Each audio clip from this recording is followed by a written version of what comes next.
What's going on, everybody? This is Brian Mazique, aka Unique Mazique, the hardest working man in sports and gaming. And I've been talking a lot about the Golden State Warriors lately. And it's not like by design, it just things keep happening, right? They keep drawing my attention and basically giving me something that feels like I got something to say about. I don't know. So I did a video a little bit, and some of you guys didn't like it. My take on Steph Curry, and him coming back this season. But something somewhat related, you got to talk about Draymond Green's recent comments about Charles Barkley. And I don't get me wrong, I understand. For those of you who haven't heard it yet or seen it yet, I'm going to put the video up here in the lower corner of the screen. We can kind of watch it together. Um, I get it. I understand Draymond's kind of response to certain things, or I understand Charles Barkley can be antagonistic for sure, and he can take some shots at some guys. I never remember him just like seemingly making Allen Iverson like his personal target for just totally unsolicited, just coming after AI. Back when AI was a very young player. So I get it. I don't know. I got a lot to say, but the clip is like 1 minute and 27 seconds long. So we're gonna go ahead and look at that now.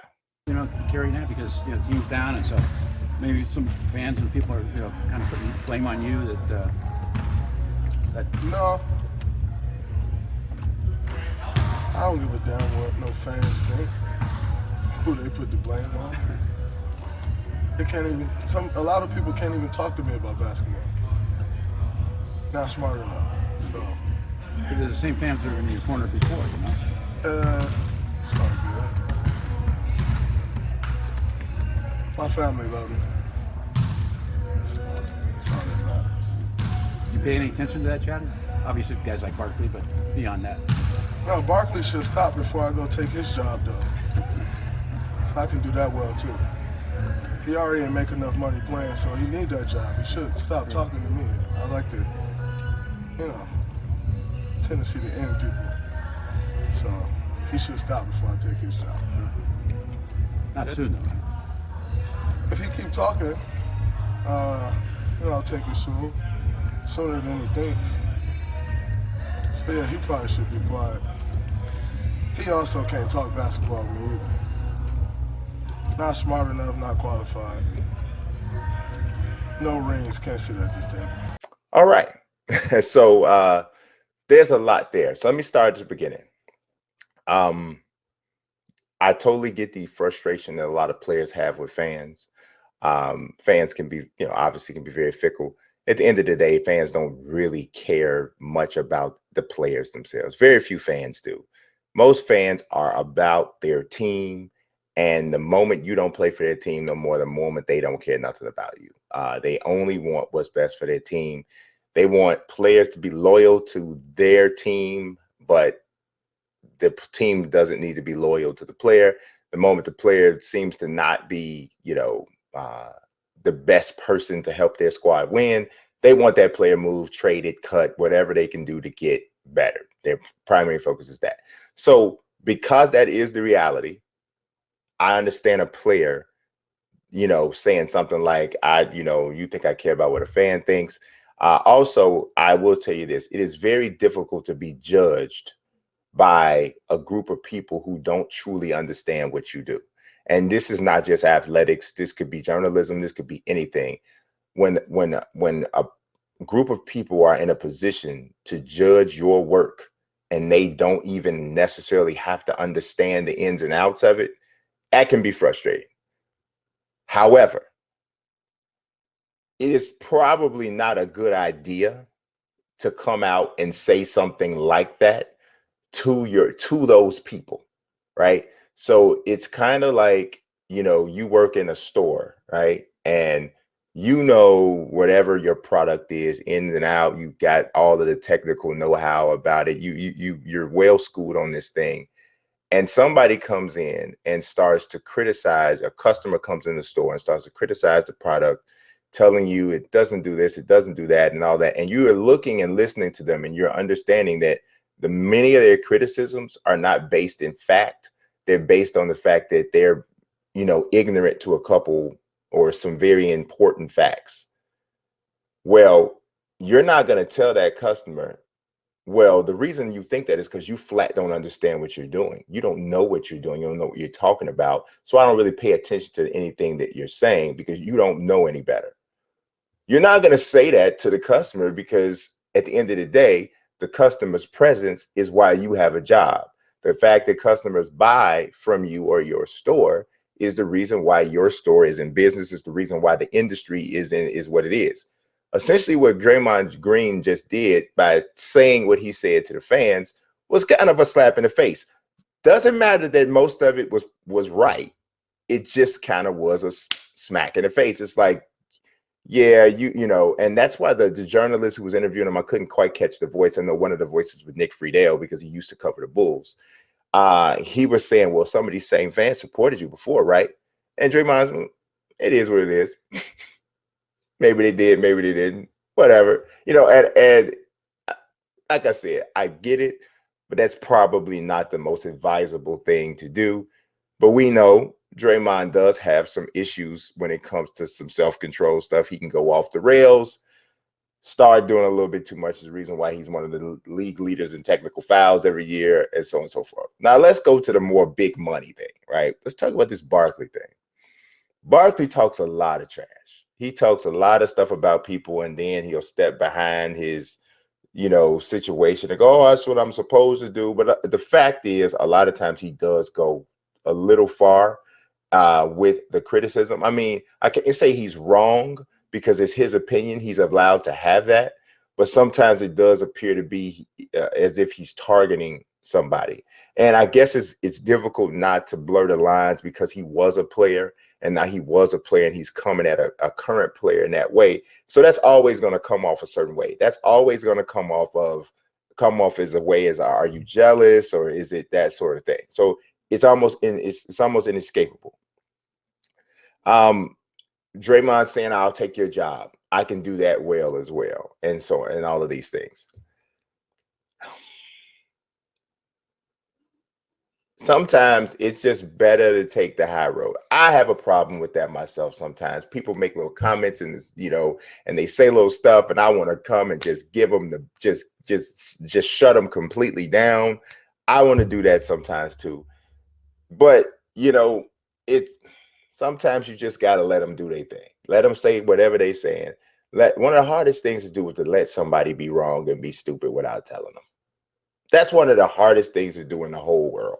Right? Just if you can master that, you have like mastered life. You can let somebody be wrong and let somebody sound stupid and not tell them that they're wrong and sound stupid. It is like, oh my God, it sounds so simple, but it is very, very difficult depending on your personality type. And for my personality type, for Draymond Green's personality type, obviously, this is something that does not come easy.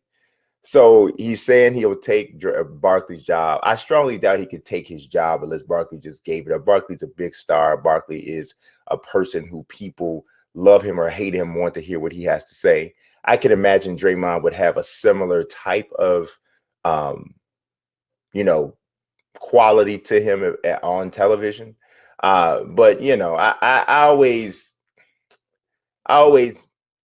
do the cringe a little bit when people start talking about taking somebody's job. That just makes you cringe a little bit. Then he does say that Barkley's not smart enough, and he's does not qualified to talk basketball with him because he doesn't have any rings.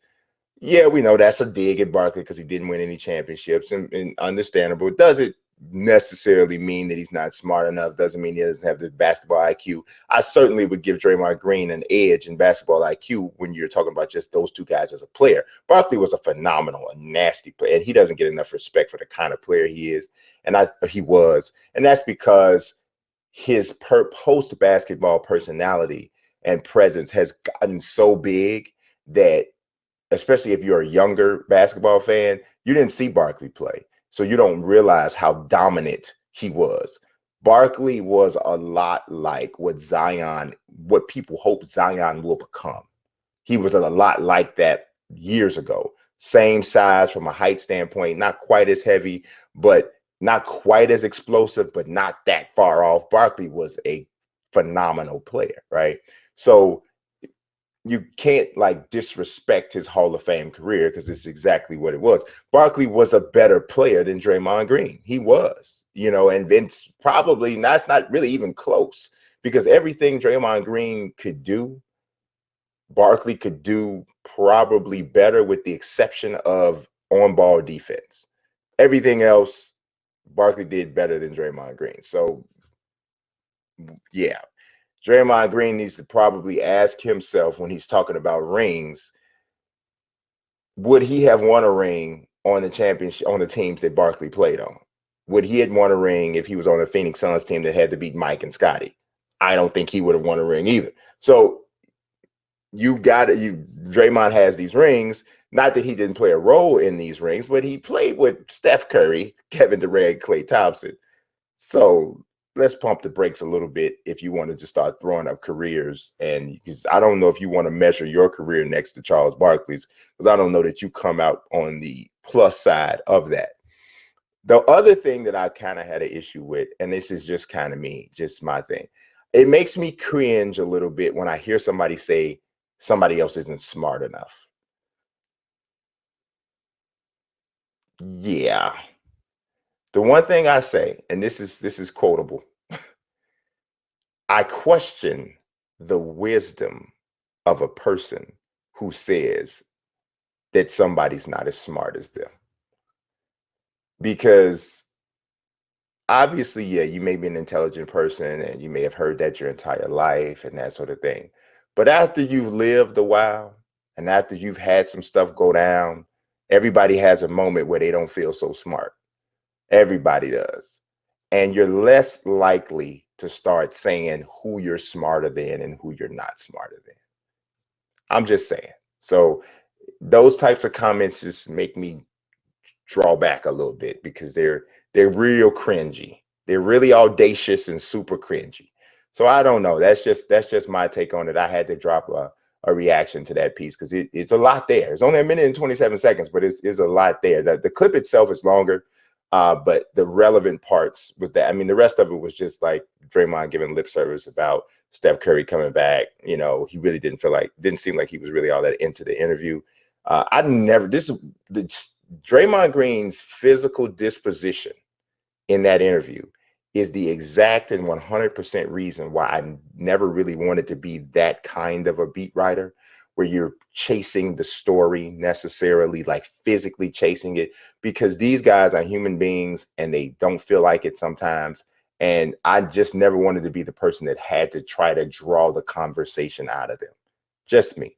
But not putting that down because I'm just a different type of journalist. I am covering the Bulls right now, and actually even the New England Patriots. We'll probably talk about that a little bit in the future. But it's different. And it's just, that right there, that Draymond demeanor sitting in that seat is the reason why, yeah, it's probably might not be best for me. But I appreciate you watching. Nonetheless, please subscribe, like the video if you haven't already. God bless and peace.